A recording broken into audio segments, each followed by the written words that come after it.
The chair, that sound. I can still hear it every time something scrapes backward now. Not a squeak. Not a scrape like when someone pushes back in a hurry. This was different, slower. Like the chair was deciding whether to stay or go and then deciding to stay, but with this weight to it, this reluctance. I heard that sound and I knew something was about to happen. I didn't know what. I didn't know who. I just knew it was coming. I didn't know then that I would be hearing that sound in my head for years. I didn't know that it would become the first thing I thought about when someone asked me about that day. I didn't know that I would still be thinking about it, still hearing it, still sitting in a car at night trying to explain to someone what it meant. Let me back up. I'm in a car right now, passenger seat. My friend is driving. We went to get dinner and now we're on the way back and the sky is that color where it goes from blue to purple in a way that makes everything feel like it's pausing, like the whole world is holding its breath. And my friend asked me what I've been thinking about lately and I said nothing. I said I'm not thinking about anything and then I started talking. That's how it happened. It wasn't planned. I wasn't going to bring this up, but now I'm in a car at night and the sky is doing that thing and someone asked me a direct question and I started talking. I should have said I don't want to talk about it. I should have said it doesn't matter anymore. But I didn't. I started talking and now I can't stop. I was a sound engineer. I want to be clear about that up front because it matters. I worked the open mics. That was my job. The room you saw on television, the one with the table and the chairs and the 2 pitchers of water nobody ever touched. I was in a room above it, looking down through a window that was supposed to be one way but wasn't really, and I had a headset on and I was listening. Not to the broadcast, to the open mics. The ones that were supposed to be off. The ones that picked up everything in the room that didn't make it to air.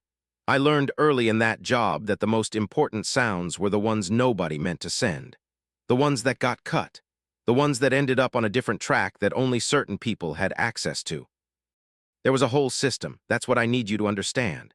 There was the primary feed, the one that went out to the world, the one that got recorded and edited and broadcast, and then there was everything else. The room tone, the shuffling of papers, the coughs, the whispers between aides, the sound of someone taking a drink of water at the wrong moment, the breathing, all the breathing that happened in that room. The cameras caught faces, they caught voices, but the mics caught everything else. The mics caught the room itself, and I was the one listening to it. The day this happened, I remember the room felt different before anyone walked in. I don't know how to explain it except to say the air felt heavier. Not bad, just heavy. Like the room knew something was going to happen, like the walls were holding their breath.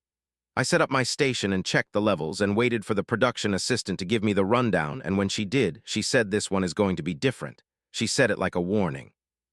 Like she had seen something in the prep. Something in the way the guests were behaving during the walkthrough, something that told her this was not going to be like the others. And she said, keep both mics hot, primary and secondary, just in case. I didn't ask why. I never asked why. You learn not to ask why in that job. You just do what they tell you, and if it matters, you find out later why it mattered. The room was a standard setup. I had seen it 100 times. Folding table in the middle, nothing fancy, the kind of table you see in conference rooms and school gyms and community centers. 2 chairs on each side, the ones with the plastic backs and the metal legs that always scratched the floor when you moved them. The one on the left had been switched out at the last minute. I remember that. Someone came in and swapped it for a different one and didn't say why. The new chair was the same color and the same style, but something about it felt different. It looked more solid. It looked like it had been tested. I didn't think about it at the time. The pitcher of water was on a small table to the right, already filled. Nobody had touched it. There were papers in a folder in the center of the main table, already arranged, already set out before anyone arrived. I thought it was just the standard setup, the standard packet. The things they always put out so the guests have something to look at when they're not talking. But it wasn't. I would find out later why that mattered. The lights were positioned to eliminate shadows on one side, which meant there was a slight glare on the other side that nobody fixed. Whoever was doing lighting thought. T-Day had gotten the setup right for one side of the room, and the other side just had to live with it. You could see it in the way the table surface looked different in one half versus the other. One half was clear, and the other half had this faint shine to it that made it hard to see the grain of the wood. A woman in the front row had a perfume on that caught the light when she moved her head. I remember thinking it smelled like flowers, but also like something underneath the flowers, something darker, something I couldn't name. I don't know why that stuck with me. It didn't seem important at the time, but I can still smell it when I think about the room. I smell it and I am back there, looking down through the window, watching the air move. People started arriving about 20 minutes before we went live.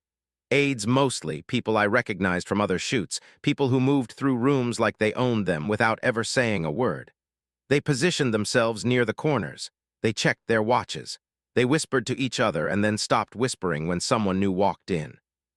The junior staffer with the clipboard was standing near the door, marking things off a list, and I remember thinking the clipboard looked heavy, like there was a lot on it, like things were being added and crossed off in a hurry. There were three of them. Three people who were not part of the crew, not part of the production, who stood in different corners of the room like they were waiting for something. I noticed them. I don't know why I noticed them. Maybe because they weren't doing anything. Everyone else was doing something, adjusting things, checking things, talking into headsets. These three people were just standing there, just waiting. I want to pause here. I need to explain something. I almost stopped the story right here because the next part is the part that matters most, and once I say it out loud, it becomes real in a way that I can't undo. But you asked me what I was thinking about. You asked me to tell you something true, and this is the truest thing I know. I have held this for so long. I have watched the broadcast play on screens in bars and waiting rooms and airport terminals, and I have heard people talk about what happened, and I have kept my mouth shut because it was not my story to tell. It was between two people in a room. It was private, even though it happened in public, even though the cameras were there. Something happened that the cameras could not see, and I was the only one who saw it, and now I'm telling you. The phone call, that was the first thing that didn't make sense. The antagonist, the one you saw on the broadcast, the one who walked in like he owned the room, he took a phone call 5 minutes before he was supposed to go on camera. I saw him through the window. He stepped out into the hallway with the phone to his ear, and he stood there with his back against the wall, and he talked in a voice that was low but urgent, too low for me to hear the words, and I remember thinking he looked like a man who was hearing something he didn't want to hear. His shoulders were tight. His free hand was in his pocket, and his fingers were moving, rubbing against the fabric of his slacks like he was trying to calm himself down by touching something. He hung up and he stood there for a moment, just standing there, and then he put the phone in his pocket and he straightened his tie and he walked back into the room, and the next time I saw him, he was smiling. At the time, I thought it was nothing. People take phone calls. People get bad news and then they go to work and they smile and they do their job. I didn't think about it again until much later, and then I couldn't stop thinking about it, because that phone call changed something. That phone call was the first crack in the armor he was wearing. The second thing was the question. The protagonist, the one who came in and sat down and didn't say much at first, he asked me something on the way into the studio. I was standing near the door, checking a mic stand, and he walked past me and he said, "Is this one of the ones that goes out live?" Meaning the mic I was adjusting, and I said yes, and he said good, and he kept walking. It wasn't a conversation. It was maybe 3 seconds. But I have thought about that moment more times than I can count because I did not understand at the time why he was asking. I thought he was just curious. I thought he wanted to know how the equipment worked. I thought it was nothing, but it wasn't nothing. He was confirming something, and the fact that he asked me, the sound engineer and not the producer and not the host, that told me something. That told me he wanted to ask without anyone else hearing him ask. That told me he was thinking 3 steps ahead. That told me he had a plan, and that plan depended on things being a certain way, and he was making sure they were that way before he sat down. The third thing was the back cup plan. The production assistant had told me to keep both mics hot, primary and secondary, just in case. I didn't think about it again. I did what I was told. But that morning before the shoot, someone had mentioned to me that there was a backup plan in case the primary feed went down. A different recording system. A separate path that would still capture everything even if the main system failed. I didn't understand what that meant. I made the adjustments and I went back to my station and I forgot about it. It didn't occur to me until years later to wonder who had asked for that backup plan and why. At the time, I thought it was just standard procedure. At the time, I thought everything was just standard procedure. At the time, I didn't understand that I was standing in the middle of something that was already planned out, every detail accounted for, every contingency covered. I'm going to tell you what I saw, but I need you to understand something first. What you saw on television, the confrontation, the back and forth, the tension in the room, you saw the broadcast version. You saw what made it through the editing. You saw what they wanted you to see. You saw the package, the highlight reel, the thing that was constructed to tell a certain story. I saw something else. I saw what the cameras missed. I saw the full length of the room. I saw the expressions on the faces of the people who weren't being filmed. I saw the body language that doesn't show up in a 2-shot. I saw the things that happened in the margins, and that's what I'm going to tell you now. The protagonist arrived first. I remember that because I was looking down through the window and he walked in alone, no aides, no assistants, just him, and he moved slowly, not nervous, just deliberate, like a person who knows exactly where they are going and isn't in any hurry to get there. He was wearing a dark suit, not brand new, worn in, like he had owned it for a while and it had molded to his shape. His shoes were dark too, and they made a quiet sound on the floor, this soft, thudding sound, and I remember tracking that sound as he walked across the room because in my job you learn to track sounds, you learn to notice them, you learn to know where things are by what they sound like. He set his folder on the table. He placed his pen parallel to the edge of the table, not touching it, just exactly parallel, like the alignment mattered, like the angle had to be perfect. And then he sat down. The chair didn't scrape. He sat down in it like he was settling into something familiar. His hands were in his lap, his shoulders were down, his breathing was even. He looked at the papers in front of him, and then he looked up at the room and he waited. He was not preparing for a confrontation. He was not reviewing his notes or checking his phone or talking to the people around him. He was waiting. And the way he waited told me everything I needed to know. He already knew what was coming. He had known for a while, and he had decided to just let it happen. The antagonist arrived second. I know that's not what it looked like on the broadcast because the broadcast starts with the introduction, with the handshake, with the opening questions, but I saw the whole thing from above and I saw him come in. He walked in like he owned the building, not the room. The building, like he had purchased it and was now inspecting his property. He had two people behind him, aides or assistants, I don't know, I never learned their names, and they were carrying folders and papers, and they set everything down on the table, and he shook hands with everyone in the room, the crew, the producers, the host, and he was smiling, and he was confident, and he was exactly what you would expect from someone in that position. His jacket was tailored. His tie was a shade of red that I can still see when I close my eyes. Not bright red, not the red of a warning. This was a deeper red. A red that looked like it had been chosen carefully, chosen to convey something, authority maybe, or confidence, or just the fact that he could afford good clothes. He had this way of making eye contact that felt like a challenge, like he was saying, I see you, and I know more than you do, and you're going to have to work very hard to catch up. I saw it happen 3 times in 30 seconds. He looked at 3 different people, and each time the look said the same thing. Each time it said, I am in charge here. Each time the other person looked away first. He sat down across from the protagonist and he didn't look at him right away. He looked at the papers on the table. He adjusted his glasses. The glasses had a smudge on the left lens. I could see it from where I was sitting. A small smudge, probably from when he wiped them with the back of his hand, and he either didn't notice or didn't care. He picked up his pen and put it down again. He picked it up and put it down. And then he looked up and he smiled at the person acro. SS from him, and the smile said, I'm going to enjoy this. The smile said, I know how this goes. The smile said, I've done this before. The first tell, I need to explain what I mean by that. A tell is something a person does without meaning to do it. Something their body does when their mind isn't paying attention. Something that slips out because the conscious mind is busy with something else and the body takes over. The cameras don't catch tells. The cameras are focused on faces, on expressions, on the things that look good in a shot. They are looking for the moment of impact, the visible reaction, the thing that makes good television. But tells happen in the body, in the small movements, in the things that no one is watching because everyone is watching the face. And I was watching everything. That was my job. I was paid to listen. I was paid to pay attention to the things that weren't being broadcast, and so I watched. The first tell happened early, very early. The host asked the opening question and the antagonist began his answer, and I was listening through the open mic. I was monitoring the levels. I was doing my job, making sure the audio was clean, making sure nothing was clipping, making sure the primary feed was getting what it needed, and then I saw something. He swallowed. His throat moved, but the swallow came 1 beat too late.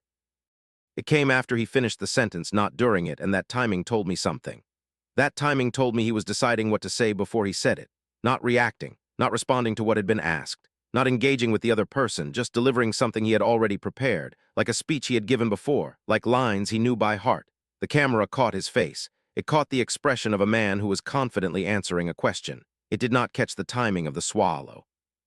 Only I saw that. Only someone in that room, watching his whole body, not just his face, could see that. The protagonist didn't move. He sat there with his hands in his lap and he listened. He didn't interrupt. He didn't react. He didn't nod or shake his head or make any sound at all. He just listened. And I remember thinking, he is listening like a person who is used to listening, like a person who has learned that patience is more powerful than words, like a person who knows that the longer you let someone talk, the more they will eventually tell you. He watched the antagonist speak, and his face was neutral and his body was still, and his eyes never left the other man's face. There was something about the way he watched that I can only describe as focused. Not interested, not impressed, just focused. Like he was studying something, like he was looking for something specific, like he already knew what he was going to find and he was just confirming it. I'm going to say something now that I haven't said before. I almost didn't keep going with this story because the next part is hard to explain and I wasn't sure anyone would believe me. But you asked me to tell you what I was thinking about, and this is what I was thinking about. This is the part that comes next. The part that I have never told anyone. I need you to understand that I am not making this up. I'm not adding things to make it sound better. I'm just telling you what I saw. There was a moment early in the conversation, before either of them had really said anything of substance, when the antagonist's foot started tapping, just under the table. You couldn't see it from the camera angle, you couldn't hear it through the primary feed, but I heard it through the room mics. This soft tapping sound, his shoe against the floor, and it was steady for about 10 seconds and then it stopped, abruptly, like he had caught himself doing it, and when it stopped, his hand moved. His right hand, it brushed the edge of the table, just a brush, just his fingers grazing the wood. And then his hand went back to his lap, and I thought, that's interesting. That's interesting that his foot tapped and then stopped and then his hand moved. That's interesting that the body is doing something that the face isn't showing. But the protagonist saw it. I know he did. I know because of what he did next. The host asked a question, something technical, something about policy or procedure, I don't remember exactly, and the antagonist began to answer and the protagonist reached for his water glass. He picked it up. He took a sip. He set it down. And while he was doing that, while his hands were occupied with the glass, his eyes were on the antagonist, not on the glass, not on the table, on the antagonist's hands. On the antagonist's foot, on the space under the table where the tapping had happened and stopped. And when he set the glass down and picked up his pen and went back to looking at his papers, I saw something on his face. Not a smile, not a smirk, just a small change, like he had found what he was looking for. The host turned to the protagonist and asked the next question, and the question was designed to put him on the spot. I could hear that even through the technical equipment, the question was framed in a way that made it hard to answer without either agreeing with the antagonist or disagreeing with the host. A question that was meant to force him into a corner, and I watched the protagonist consider the question. I watched him take his time. He held the silence for what felt like a long time. Long enough that the host started to shift in his seat, long enough that one of the aides in the corner coughed, long enough that I could hear the antagonist breathing through the room mic, this slow, steady breathing that was starting to speed up just slightly. And then he answered. His voice was calm. His tone was measured. He didn't attack the antagonist's position. He didn't defend his own. He said something like, I hear what you're saying, and I think there are some points worth considering, but the real issue here is something different. And then he said something specific. Something concrete, something that reframed the entire conversation. Something that made the question the host had asked seem small. Something that made the whole frame of the conversation seem like it had been wrong from the beginning. I saw the room shift, not literally, but I felt it. The air changed. The people in the room, the aides and the producers and the crew, everyone who had been watching the antagonist with a kind of deference, they all shifted. They were listening to the protagonist now. Not because he was louder, not because he was more forceful, just because what he was saying was true. It was true in a way that was hard to argue with, not because it was complicated, but because it was simple. It was the kind of simple that you can't argue with because the alternative is to pretend that simple things aren't simple. And no one wants to do that. No one wants to be the person who argues that 2 and 2 make 5, so they listened. And the antagonist heard it too. I could see it in his shoulders. His shoulders went up just slightly and then came back down, and his breathing changed. His breathing went shallow. He was still talking, still answering, still defending his position, but his breathing had changed. That was the second tell, the breathing. It happened so fast that the camera couldn't have caught it. The camera was aimed at his face, and his face was composed, and his voice was steady, and he looked exactly like a person who was in control. But his breathing had changed. His chest was moving faster. His shoulders were rising higher with each breath. And only someone in that room, watching his whole body, not just his face, could see that. Protagonist kept talking. He was building something. I could hear it. He was asking questions that were not really questions.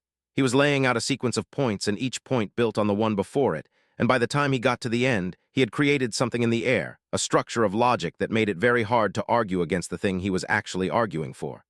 It was like watching a person build a house with words and then invite the other person to come inside and see how it was built. And the thing about building a house with words is that you can make the walls however you want. You can make them narrow or wide. You can make them lead where you want them to lead. And once the other person is inside, once they've walked through the door there in your house, they can argue about the furniture. They can complain about the color of the walls, but they're inside, and you're the one who built it. The antagonist answered. He answered, and his voice was different. It was still confident, but there was something in it now that hadn't been there before. He was defending. He was trying to hold ground that was shifting under his feet. He gestured with his hands more than he had been gesturing before. He talked faster. He took a drink of water at what seemed like a natural pause in the conversation, but it wasn't a natural pause. It was a pause he manufactured, a pause for the purpose of taking a drink of water to buy himself time to think, to let the words catch up with the thoughts, and I saw it happen in real time. The protagonist saw it too. I know because the protagonist tilted his head slightly, just slightly, and a small smile moved across his face and then was gone. Not a mocking smile, not a cruel smile. Just a small acknowledgement, like he had seen the move and understood what it meant. Like he was saying, "That's fine, take your time, I'm not going anywhere." And he let the moment pass. He didn't comment on it. He didn't say, "Are you done?" He didn't make a face. He just kept talking, building the next point, connecting it to the previous point, showing how the thing he was describing had happened before and was happening now and would happen again if nothing changed. "I want to tell you something, LSE, before I go on. I want to tell you about the sound in the room, not the words, the other sound. The sound underneath the words, because in my job you learn to hear what's underneath. You learn to hear the room itself. And the room was making a sound that day that I had never heard before. It was this low hum, this vibration, like the air was charged with something. Like there was electricity in the space between the two of them. I don't know how else to describe it. It was like standing near a power line. You can't see the electricity, but you can feel it. Your skin can feel it. Your hair can feel it. And that's what the room felt like. It felt like that. The third tell, this one was harder to see. This one was almost invisible. The antagonist was listening to the protagonist explain something. I don't remember exactly what. It was something about a process, a timeline, a set of events that had led to where they were now, and the antagonist was sitting with his arms crossed, and his expression was focused, and he was listening, and then he wasn't listening. His eyes moved. They moved to the left to a person standing in the corner of the room, one of his own aides, not someone I recognized, someone I hadn't noticed until that moment, and there was a moment, a very brief moment, maybe 2 seconds, where something passed between them. The antagonist looked at the aide. The aide looked back, and the look the aide gave him was not a look of support. It was a look of warning. And then the antagonist turned his attention back to the protagonist and he said something. And the something he said was different. It was slower. It was less confident. He was grasping for words that he hadn't needed to grasp for before, and the cameras caught his face. The cameras caught him speaking. But the cameras did not catch the way his eyes had moved. The cameras did not catch the glance he gave to the person in the corner. The cameras did not catch the moment when he realized that he was not as alone in that room as he had thought he was. That the person who was supposed to be on his side was looking at him like he had made a mistake. Only I saw that. Only someone in that room, watching his whole body, not just his face, could see that. The protagonist noticed.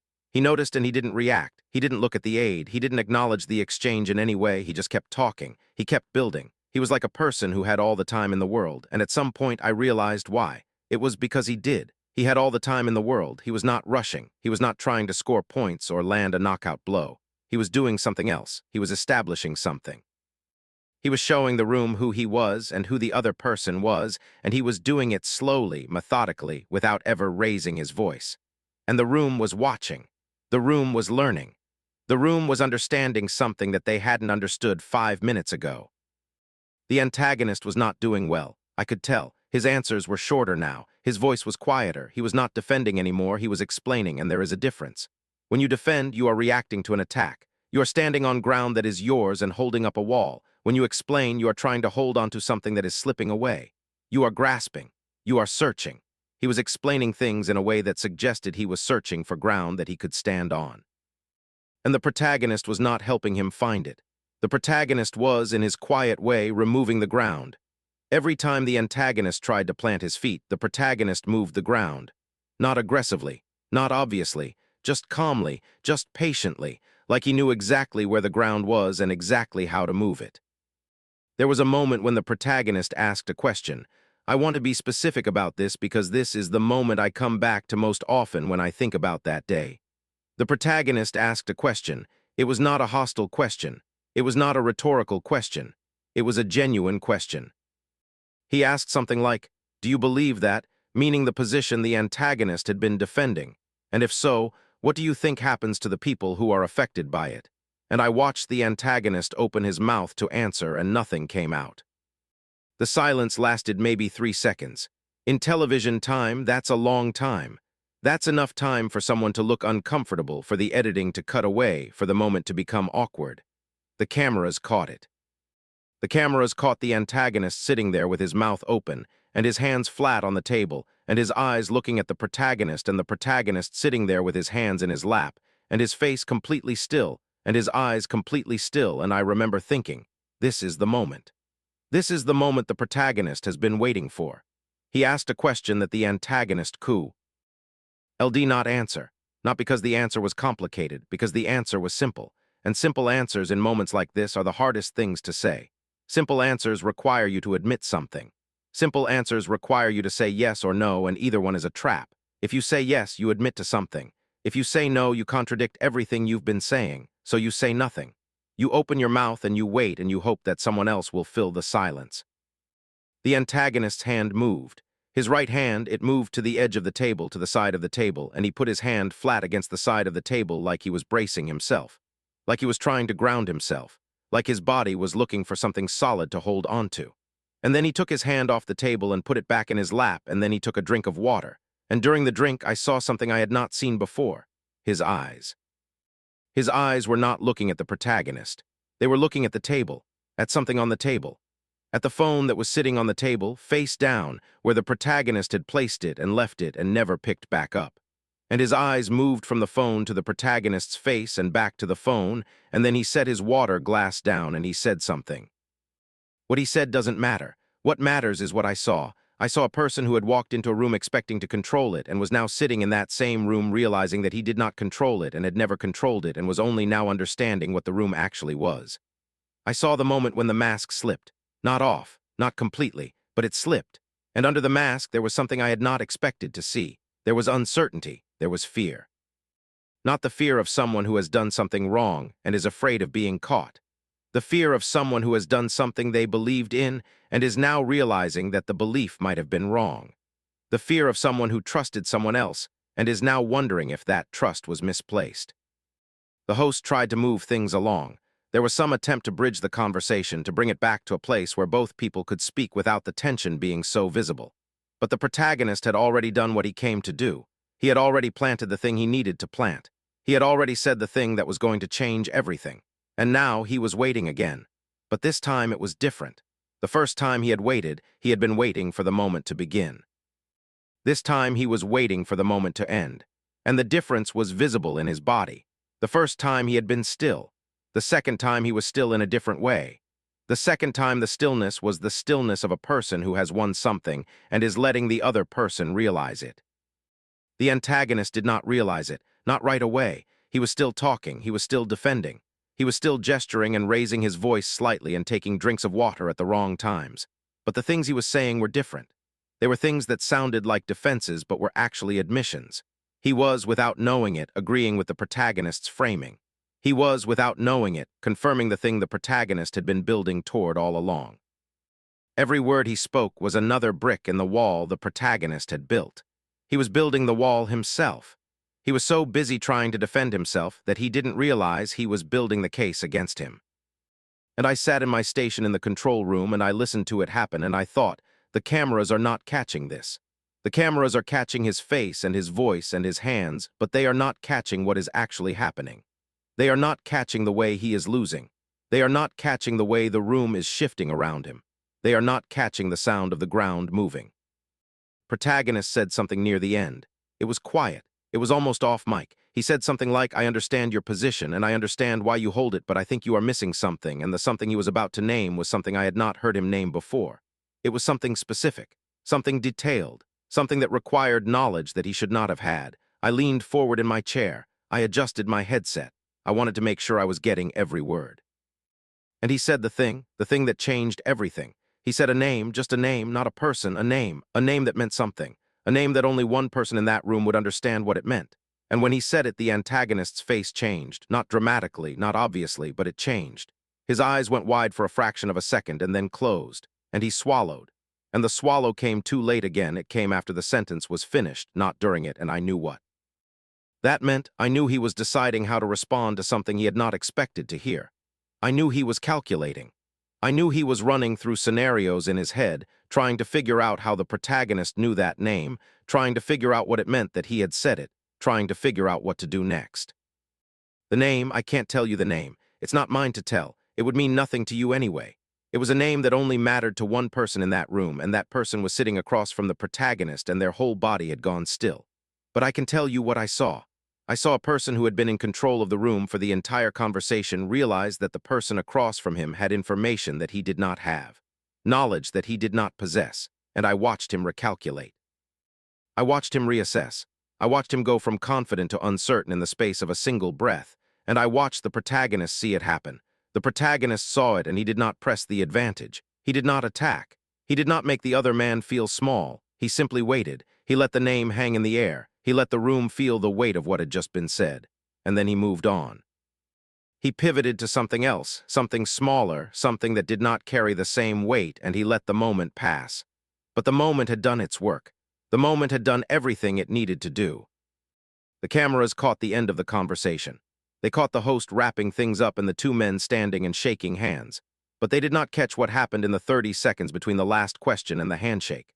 I did. I was listening through the open mics. I was watching through the window, and I saw the protagonist lean in, not toward the host, not toward the cameras, toward the antagonist, and I saw him say something in the antagonist's ear. The words were too soft for me to hear. I could hear the tone. The tone was intimate. The tone was not hostile. The tone was almost kind, like a person telling another person something they needed to know, like a person giving another person a gift. And the antagonist's face in the moment those words were being spoken went through something. I can only describe it as a journey. His eyes opened slightly wider. His jaw tightened. His breathing stopped for a moment. And then when the protagonist pulled back, the antagonist was smiling. The smile came 2 seconds too late. It was a smile that was placed on his face rather than emerging from inside him. It was a smile that he put there because he knew the cameras were watching. And it was the most honest thing I saw him do all day. The cameras caught the handshake. They caught the two men standing across from each other with their hands clasped and their faces composed and their bodies positioned for the shot. They caught the host stepping in between them to do the closing remarks. They caught the lights going out and the room shifting from broadcast mode to something else. But they did not catch the 30 seconds before the handshake. They did not catch the name. They did not catch the look. They did not catch the quiet moment when the protagonist said something into the other man's ear, and the other man's whole body went still, and then rearranged itself around whatever he had just heard. They did not catch the moment when one person won and the other person understood that they had lost. I drove home that night thinking about that moment. I almost called someone. I wanted to tell someone, not a coworker, not a friend, someone I don't know who. I just wanted to tell someone that I had seen something that nobody else had seen and that it mattered and that I could not explain why it mattered, but I knew it mattered. I drove with the windows down even though it was cold. I wanted to feel the air. I wanted to feel something other than the room. Here is what I believe happened. I believe the protagonist said something to the antagonist that made the antagonist understand something he had not understood before. Not about the topic, not about the conversation, something else, something personal, something about who he was and what he had done and what it meant going forward. And I believe that moment, that small moment, was the real ending of the confrontation. The confrontation you saw on television was not the real confrontation. The real confrontation ended in a whisper, in a room full of people who were not listening. I have never told anyone this, not my supervisor, not my friends, not the person sitting next to me in this car right now who asked me what I was thinking about. I have held it for years. I have watched the broadcast clip play on other channels and I have heard people talk about what happened and I have kept my mouth shut because it was not my story to tell. It was between two people in a room. It was private, even though it happened in public, even though the cameras were. There, something happened that the cameras could not see, and I was the only one who saw it. The protagonist won. That is the thing I need you to understand. He won, not on television, not in the way the world would see it, but in the way that matters, in the way that only someone in that room could know. And I was in that room. I was in that room because I was the sound engineer with the headphones and the headset and the window that looked down on everything. I was in that room because someone told me to keep both mics hot, just in case. I was in that room because I did my job, and I watched, and I listened, and I saw. And now I am telling you. The thing about that sound, the sound the chair made when it scraped backward, I told you I can still hear it. But that's not the whole truth. The whole truth is that when I hear that sound, I don't just hear the chair. I hear the whole room. I hear the air. I hear the breathing. I hear the voice of the protagonist asking the question that the antagonist could not answer. I hear the silence that followed. I hear the moment when everything changed. And I am back there, sitting in the control room, watching through the window, listening through the headset, knowing that something is about to happen but not knowing what, and then watching it happen, and then knowing that no one else in the world knows what I just saw. I would do it all again. I would sit in that room again. I would listen to those mics again. I would watch that window again. I would do it all again, even knowing what I know now, even knowing that it would change me, even knowing that I would spend years not being able to talk about it. I would do it all again because some things are worth knowing. Some things are worth holding onto. Some things are worth keeping inside yourself until the right moment comes to let them out. And now, sitting in this car at night with the sky going purple and the streetlights going by, I think maybe this is the right moment. Maybe this is why I have been waiting. Maybe this is why I have been holding on to it for so long. Because there are some things that you don't tell just anyone. You wait. You wait for the right person to ask the right question. And then you tell them. And then it becomes real in a way that you can't undo.